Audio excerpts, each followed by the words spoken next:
آپ سن رہے ہیں سعدیہ عابد کے ناول بند قبا کھلنے لگی جانا کی 31ویں قسط۔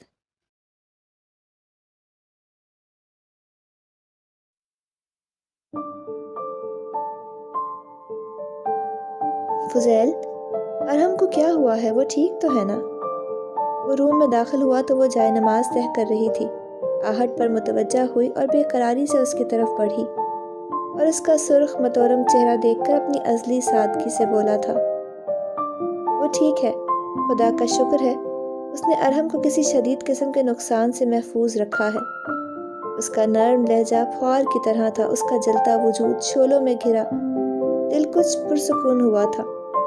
تھینک گاڈ کہ وہ ٹھیک ہے، ورنہ میں تو بہت بری طرح ڈر گئی تھی، انہیں کچھ ہو نہ جائے، یہ خیال بھی سوہانی روح تھا۔ وہ اس کے چوڑے سینے پر سر ٹکائے بلکتے ہوئے کہہ رہی تھی اور وہ ہوا میں معلق رہ گیا تھا۔ اس کے لہجے کی تڑپ، اس کا بلکنا، اس کے ذہن میں کئی خدشات و سوال ابھار گیا تھا۔ ڈونٹ وری زمین، کہا نا وہ ٹھیک ہے۔ تمہیں میری بات پر یقین نہیں آ رہا تو ہم ابھی الحسن ہاؤس چلتے ہیں، تم اسے اپنی آنکھوں سے دیکھ لینا اور اس کی خیریت بھی پوچھ لینا۔ وہ ذہنی کشمکش کے برعکس نرمی سے تسلی دیتے لہجے میں بولا تھا اور اسے خود سے الگ کیا تھا، اور اس کے تمام احساسات جاگ اٹھے تھے۔ وہ بڑی تیزی سے 4 قدم پیچھے لے گئی تھی اور وہ اسے دیکھ رہا تھا جس کی سرخ نم آنکھوں میں عجب سا تاثر تھا، اپنی بے اختیاری پر شرمندگی، ڈر۔ وہ یکدم ہی نظر چرا گئی تھی اور اسے شادی کی شب کا اس کا گھبرایا خوفزدہ تر روپ یاد آنے لگا تھا، اور اس کی باتیں۔ شادی اتنی ارجنٹلی ہوئی کہ میں خود کو نئے رشتے کے لیے راضی نہ کر سکی۔ کانوں میں اگر اس کی کہی باتوں کی گونج تھی تو آنکھیں اس کے سرخ چہرے پر جمی تھیں۔ وہ لرزتے ہاتھوں سے اپنے آنسو پوچھ رہی تھی۔ جرمین اب تک خود کو ہمارے رشتے کے لیے راضی نہ کر سکی تو صرف اس لیے کہ اسے مجھ سے محبت ہو ہی نہیں سکتی، کہ یہ تو محبت کر چکی۔ یہ احساس کتنا اذیت ناک تھا، اس کو اپنی رگیں کٹتی محسوس ہو رہی تھیں، سانس لینا دشوار ہو رہا تھا، اس کی آنکھوں میں لہو اترنے لگا تھا۔ وہ وہاں سے اس کے سامنے سے فی الوقت ہٹ جانا چاہتا تھا، اسی لیے پلٹا تھا کہ دھڑام کی آواز پر واپس رخ موڑا اور لمحہ ضائع کیے بنا اس تک پہنچا جو اپنے اعصاب پر ضرورت سے زیادہ بوجھ ڈال چکی تھی اور اب بے سد کارپٹ پر گری تھی۔ وہ اس تک پہنچا، اسے پریشانی سے بستر پر منتقل کیا اور ہوش میں لانے کی تدبیر کرنے لگا۔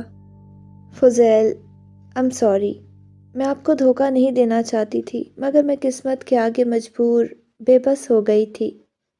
وہ نیم بے ہوشی میں بڑبڑائی تھی، اس نے لب کھینچتے ہوئے اس کی سرد پیشانی سے ہاتھ کھینچ لیا تھا۔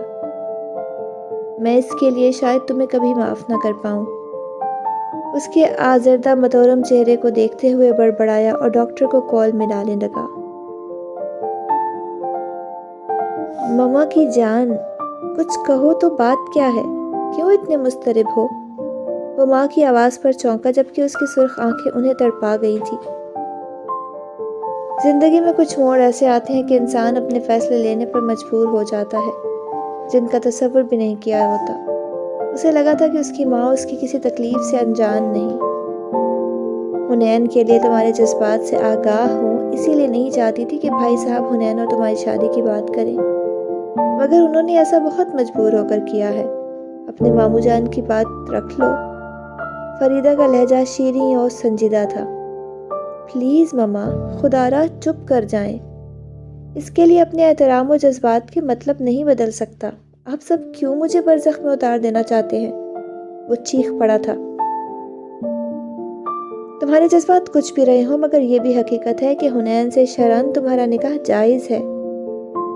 بھتیجی کی محبت میں وہ بیٹے کو نظر انداز کر گئی تھی اور وہ مٹھیاں بھیجے اپنا ضبط آزما رہا تھا۔ بیٹے کی سرخ رنگت، پھڑکتی رگیں دیکھ کر انہیں شرمندگی کا احساس ہوا تھا کہ وہ سب اس کے لیے اسے مجبور کر رہی تھی جس کے لیے وہ خود راضی نہ تھے۔ اور اسی وقت ارہم کا سیل بجنے لگا۔ ناچار انہوں نے ہی اٹھایا تھا۔ نوید عالم نے جو کچھ کہا تھا اسے سن کر ان کے قدموں تلے سے زمین نکل گئی تھی، اور یہی کچھ اس کے ساتھ ہوا تھا۔ اس نے پریشانی سے گھڑی کی جانب دیکھا تھا جو 4 بجا رہی تھی۔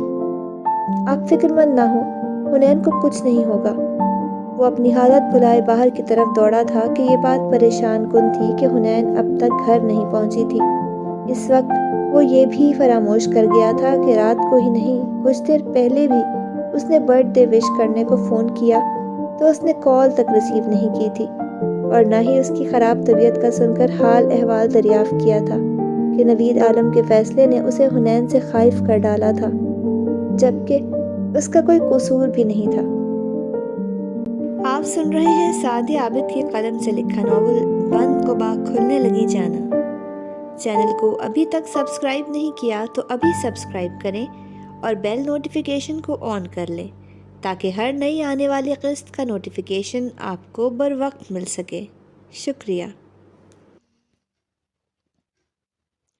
آپ؟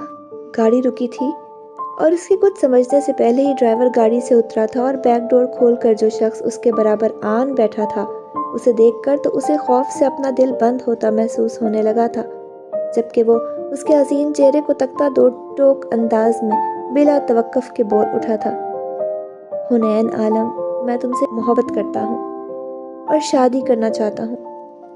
اس کی آنکھیں حیرت و استعجاب سے پھیل گئی تھیں۔ ایسے مت دیکھو ورنہ میں خود پر اختیار کھو دوں گا۔ وہ اس کی بہت نزدیک موجود اس کو تک رہی تھی، گویا اس کے جذبات بھڑکا گئی تھی۔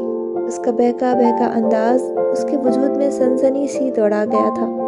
اس نے گردن موڑی اور ڈور اوپن کرنا چاہا، مگر اس نے اس کے بینڈیج ہوئے ہاتھ پر اپنا مردانہ ہاتھ رکھ دیا۔ پلیز مجھے جانے دیں۔ کتنے ہی خدشات ذہن و دل میں ابھرے تو وہ بے بسی سے سسک اٹھی۔ میں تمہیں نہ خوفزدہ کرنا چاہتا ہوں نہ خود سے بدگمان، اس لیے میری ہر بات غور سے سن لو کہ میں تم سے شادی کرنا چاہتا ہوں۔ اس کی آنکھوں میں خوف و بے اعتباری دیکھ کر دھیمے سے بولا تھا، جبکہ وہ اب ہچکیوں سے رو رہی تھی اور وہ بھی یکدم ہی اشتعال میں آ گیا تھا۔ یوں گاڑی روک کر آج صرف یہ باور کروانے کو ملا ہوں کہ تمہارے تایا نے اگر تمہاری شادی مجھ سے نہیں کی تو میں زبردستی تمہیں کورٹ تک لے جاؤں گا، اور یہ بات اب تم نے سمجھ کر اپنے گھر والوں کو سمجھانی ہے کہ یہ یاد رکھنا حنین عالم کہ میں کچھ بھی کر سکتا ہوں، مطلب کچھ بھی۔ وہ اس کا بازو گرفت میں لیے نہایت سختی سے بولا تھا، آپ کچھ نہیں کر سکتے کیونکہ مجھے آپ سے شادی کرنی ہی نہیں ہے۔ وہ اس کا ہاتھ اپنے بازو سے ہٹاتی چیخی تھی اور پھر دروازہ کھولنا چاہا تھا۔